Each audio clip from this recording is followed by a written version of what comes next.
বাবা কি চকচকে আংটি তো, সোনার সোনার। হ্যাঁ আমি তো ভাবছি টিনের। গুড ইভিনিং বন্ধুরা, তা তোমরা সবাই কেমন আছো? আশা করি তোমরা সবাই খুব খুব ভালো আছো আর সুস্থ আছো। আমিও ভালো আছি। আর এখন এসেছি আমাদের দোকানে এসেছি, কারণ বাবা বলল একটু বাজারে যাব, তার জন্যই দোকানে আসা। বাবু আর বাবা এখন বাজারে যাবে, তা চলো আবার তোমাদের সঙ্গে পরে কথা হচ্ছে।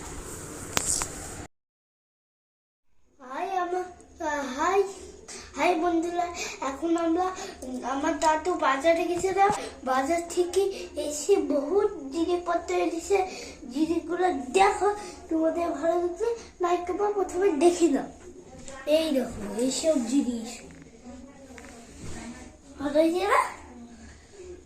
এই যে বাবু আর বাবুর দাদু বাজারে গিয়েছিল, দিয়ে অনেক দোকানের সব জিনিসপত্র নিয়ে এসেছে, সেগুলোই তোমাদেরকে দেখানোর জন্য। দেখো বাবু একটা একটা করে সব সাজিয়ে রেখে দিয়েছে, আর বাবু জিজ্ঞাসা করছে তোমাদের কেমন লেগেছে না লেগেছে সেটাই জিজ্ঞাসা করছে, আর ভালো লাগলে কমেন্ট করে জানাতে বলছে। তা দেখো, তা চলো আবার তোমাদের সঙ্গে পরে কথা হচ্ছে। এই যে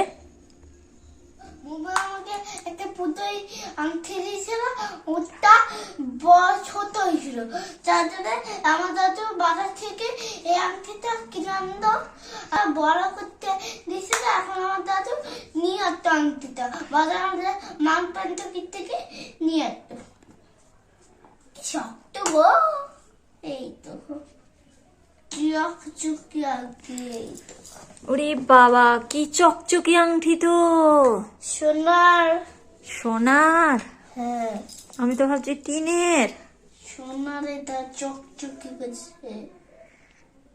সোনার হলে চকচক করে। হ্যাঁ, কে দিল আংটিটা? মাসিয়া মেশে, সেরা এখন দিল্লিতে থাকে। ও আচ্ছা। এই দেখো, হাতে পরি দেখাচ্ছি।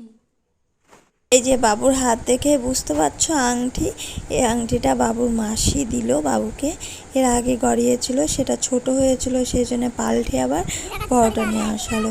প্রত্যেক দিন আনবো করে আনাই হয় না, বাবা প্রতিদিন বাজারে যায়, প্রত্যেক দিন ভুলে যায়। তা আজকে ভালো করে মনে করে দিয়েছিলাম, তাই নিয়ে আসলো। আর বাবুর হাতে পরে দেখে নিলাম যে ঠিকঠাকই আছে, কোনো অসুবিধা নেই, একটু বড় বড়ই আছে, কারণ ছোট নিলে 2 দিন পরেই ছোট হয়ে যায়, সেই কারণে একটু বড় নেওয়া। আর এদিকে দেখো বাবু এইসব দেখাতে দেখাতে ক্লান্ত হয়ে পড়েছে, আর ওর খিদেও পেয়েছে। রান্নাঘরে আর খেতে যাবে না, তাই বাবুর দিদা ভাত নিয়ে চলে এসেছে, বাবুকে বসে বসে খাইয়ে দিচ্ছে। আর ও বলছে আর খাবো না, আর খাবো না। আর কি না খেলে হয় বলো তো? তা চলো বাবু খেয়ে নিক। রাতের খাওয়া দাওয়া কমপ্লিট করে এখন ঘরে আসলাম, রাতের খাওয়াটা খেয়ে নিলাম। আর বাইরে এত ঠান্ডাটা কি বলবো, ঠান্ডাটা বুঝতে পারছি না, কারণ ঘরের মধ্যে সারাদিন লেপের মধ্যে বসে বসে ফোন খোঁজানো এটা ওটা দেখছি। আর বাবুর ঝামেলা তো আমাকে কোনো রকম নিতে হচ্ছে না, তার জন্যে মা আছে, মা এখন বাবুকে খাইয়ে দিচ্ছে ও ঘরে। তা আমি খাওয়া দাওয়া করে ঘরে আসলাম, আর এত ঠান্ডাটা কি বলবো, দেখো কাঁপুনি উঠে গেছে, একদম কঠিন টনটনে ঠান্ডা পড়ছে। আবার শুনছি কালকে নাকি আরও বেশি ঠান্ডা হবে, 1 জানুয়ারিতে এত ঠান্ডা হবে শুনছি। তা দেখা যাক। তা চলো আজকের মতো টাটা বাই বাই, আবার দেখা হবে নেক্সট ভিডিওতে। Good night.